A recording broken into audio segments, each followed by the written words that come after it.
रसूलुल्लाह सल्लल्लाहु अलैहि वसल्लम का पैदा हुआ।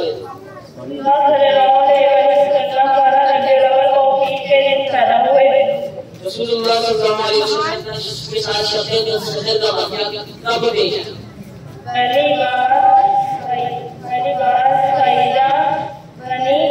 सईदा बनी के बाद इस कबीले के लोग आपका एक मौका हो गया, आप जवाब दे दें। अब दूसरी बात एहतियात करें ताकि आप मुकाबले में आगे बढ़ सके। रसूलुल्लाह सल्लल्लाहु अलैहि वसल्लम ने कितने बरस क्या तबलीग की?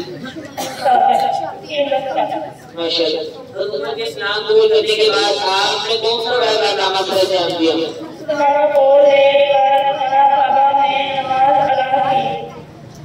रसूलुल्लाह सल्लल्लाहु अलैहि वसल्लम का और उनके सहाबा से कितना अच्छा तफाना बैठा किया?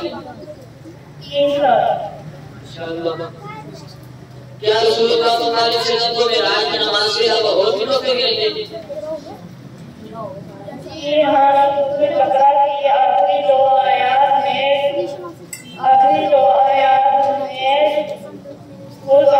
सल्लल्लाहु अलैहि वसल्लम ने तिलावत की, जिससे बात है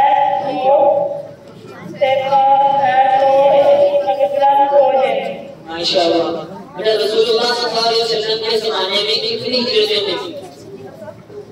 रसूलुल्लाह सल्लल्लाहु अलैहि वसल्लम के ज़माने में कितनी हिजरतें हुई?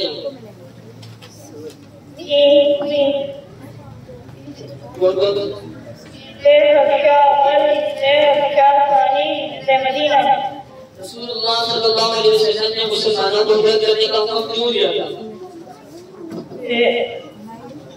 मक्का में लोगों को इतना सता रहे थे कि दीन के कानून पर अमल करना दुश्वार हो रहा था। हमारे जोर से आप सल्लल्लाहु अलैहि वसल्लम कब रवाना हुए थे?